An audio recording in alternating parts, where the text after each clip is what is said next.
Vous allez accorder beaucoup d'importance à votre intuition après avoir écouté cette histoire.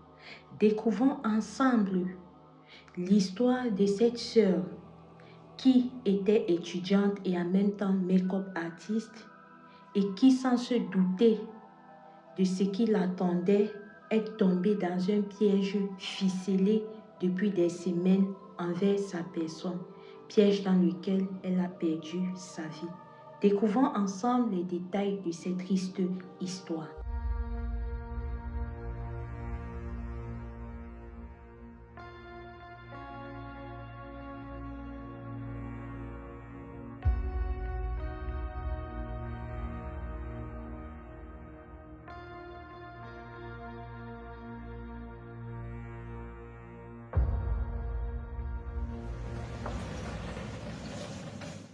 La jeune fille en question était une étudiante qui, pour pouvoir gagner sa vie, en parallèle faisait l'étude de make-up artist aux gens qui en ont besoin.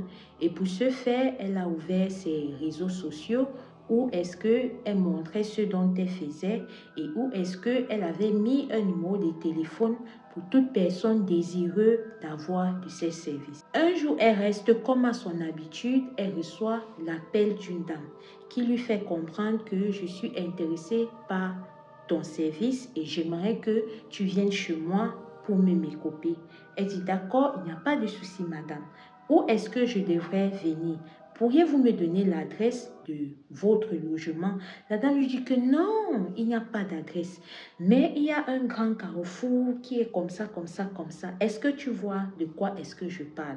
La sœur a dit oui, je vois de quoi est-ce que vous parlez, madame. Elle dit voilà.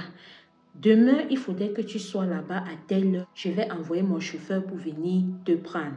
Dis-moi juste avant de venir comment est-ce que tu seras vêtu et tout. Comme ça, je vais l'envoyer. Dis-moi sur cette photo de profil, c'est toi qui es bien là? Elle dit oui. La dame dit ok, je vais montrer déjà ta photo de profil à mon chauffeur. Donc de plus, avec l'habillement que tu vas me détailler, à coup sûr, il ne va pas te louper. C'est comme ça qu'elles se mettent d'accord. La sœur maintenant, le lendemain venu, c'est comme ça qu'elle s'est habillée. Elle a envoyé la description de son habillement à la dame qui a envoyé son chauffeur au grand carrefour à venir chercher la fille. La fille est montée dans la voiture et elle est partie chez la dame. Voyant le temps passer, vu qu'elle vivait en ville avec son grand frère reste, il ne voit pas sa sœur rentrer. 17h, sa sœur ne rentre pas. 18h, sa sœur ne rentre pas. 19h, 21h, 22h. Le lendemain, sa sœur ne rentre pas. Il dit que, si c'est que même c'était le make-up qu'elle est partie faire même à toute une famille, au moins aujourd'hui, elle serait déjà rentrée. Comment jusqu'à pareille heure, elle n'est pas encore rentrée?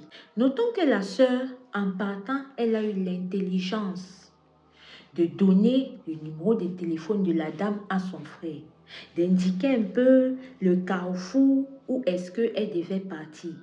Et ce qui est même le plus accablant dans tout ça, c'est que ce jour-là, elle ne voulait même pas aller faire le make-up. Elle n'avait pas vraiment l'inspiration, mais vu que la semaine-là, c'était une semaine tellement dure pour elle. C'était une semaine où elle n'avait pas assez taclé. Elle s'est dit que, je vais quand même laisser la semaine-ci finir comme ça. Peut-être je pas quand même faire le travail-ci pour ne pas prendre un sandam comme ça. Et ça va quand même m'aider. Parce que si je refuse même maintenant, malgré que je n'ai pas envie, que la semaine prochaine, c'est encore comme la semaine-ci. Vous voyez le genre que vous partez faire quelque chose malgré vous. Vous n'avez pas le choix, mais que s'il fallait seulement vous écouter, vous ne bougez pas. Voilà, c'est dans le même état d'esprit que la sœur était. Donc, quand le frère reste comme ça, il ne voit pas sa sœur rentrer. C'est comme ça qu'il regarde aux informations. Il voit que dans le secteur où sa sœur est partie, on informe qu'il y a un corps qui a été rip là-bas et dont on a mis le liquide qu'on allume souvent le feu avec dans nos foyers traditionnels en Afrique là. C'est ainsi qu'une intuition passe dans sa tête. Il se dit que, la fille là que je regarde comme ça, les vêtements là, ça ressemble aux vêtements que ma petite soeur a souvent ici. Je vais aller un peu me renseigner dans le commissariat qui a montré les faits.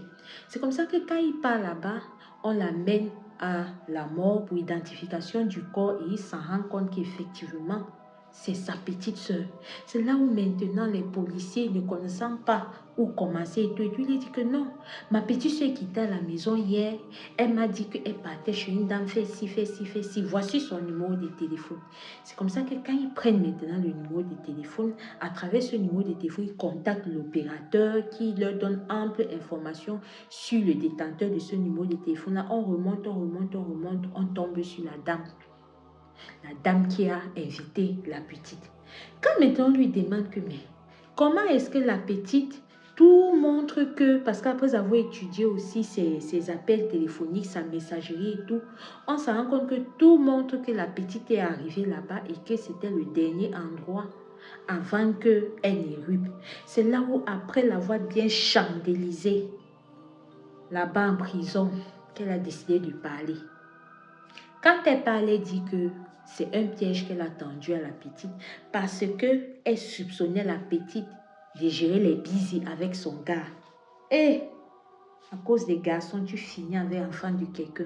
Donc, parce qu'elle supposait que la petite gérait les bisous, malgré le fait qu'elle n'avait pas de preuves directes, tout simplement parce qu'elle a vu le numéro de téléphone de la petite dans le téléphone de son gars, elle s'est dit que la petite gère les mouvements avec son gars. C'est comme ça qu'après l'avoir bien cuisiné, elle explique comment est-ce que ça s'est passé, que quand la petite est arrivée, elle dit qu'elle était avec son grand frère, elle a mis quelque chose dans l'eau, elle a demandé à la petite de boire, et c'est après ça que quand elle a bu, la petite est partie, ils sont partis, ils ont fait ce qu'ils ont fait là sur elle. On lui demande maintenant que, mais quand tu as fait ça comme ça là, est-ce que tu as été aidé par ton frère ou pas? Elle dit oui, j'ai été aidée par mon frère. Son frère signe mordicus que non, je n'étais pas là. Elle signe qu'il était là. Et quand les enquêteurs mènent l'enquête, ce qui est même le plus choquant dans tout ça, c'est que le soi-disant gars pour lequel elle a commis ça, elle n'était même plus en couple avec lui. Il y a longtemps, c'était terminé entre eux. Elle n'était plus en couple avec lui. La suite des investigations n'a pas vraiment montré quelle était la relation de la sœur avec le gars, mais vu qu'il n'y a pas eu lumière sur cette affaire, je suppose que vraiment, elle n'avait aucun bisou à gérer avec ce gars-là. Donc voilà comment cette sœur est partie simplement comme ça à cause de la jalousie d'une qui croyait que elle gérait les bisous avec son gars qui n'était même pas son gars, son ex. L'histoire sinon, ça m'a énervé. Ça m'a énervé, on peut faire ça. Si j'ai partagé avec vous, c'est pour vous rappeler une fois de plus que quand vous avez votre intuition qui vous parle, faites l'effort de comprendre cela. Faites l'effort d'être réceptif. Il y a plusieurs personnes qui ont été dans des situations ici que s'ils écoutaient leur intuition, ils ne seraient pas entrés dedans. Mais en même temps, comme on dit, si c'est que c'était ton jour, qu'importe le comment, les choses vont se faire. Donc là, c'était l'histoire de la sœur qui vraiment s'est retrouvée au mauvais endroit, au mauvais moment, malgré le fait qu'elle a eu plusieurs signaux qui lui ont dit ne pars pas, mais voilà, c'était son pain quotidien. Ce n'est pas qu'elle sortait dehors pour vendre de ses charmes comme certaines. Elle partait dans le cadre de son travail, de son labeur, de sa sueur, de son front. Ça s'est passé comme ça s'est passé là. Dites-moi ce que vous pensez de cette histoire en commentaire. Comme d'habitude, vous connaissez déjà comment est-ce que ça fonctionne ici. On a deux playlists. Une playlist de histoire vraie et mystique, HVM, et une de True Crime africain, un peu comme ceci. Donc, en fonction de la playlist qui t'intéresse, vas-y, entre, mets-toi à l'aise, commente, like, partage et abonne-toi si tu n'es pas déjà abonné. Et si toi aussi tu as une histoire à partager avec nous, entrez sur notre numéro WhatsApp, vous nous écrivez. Généralement, je ne passe pas plus de 24 heures sans répondre. Mais je fais toujours l'effort de répondre. Et les histoires, je les raconte au fur et à mesure parce qu'il y a plusieurs qui viennent me confier leur histoire. Donc, c'est du plus ancien au nouveau. Donc, ne vous sentez pas privilégié si peut-être aussitôt que vous me racontez votre histoire, aussitôt je ne la raconte pas. Non, c'est parce qu'il y a des histoires avant vous que j'essaie, voilà, de balayer. Si tu as compris un peu ce que j'ai dit là, je te remercie et je ne couperai cette vidéo sans vous rappeler d'être prudent, de prier sans cesse parce que le déo est miné. Apprenons un peu à développer, voilà, notre sixième sens afin de comprendre quand notre corps nous parle, quand notre intuition nous parle. Shalom, merci, au revoir. Ici Alicia Lotus, prenez soin de vous.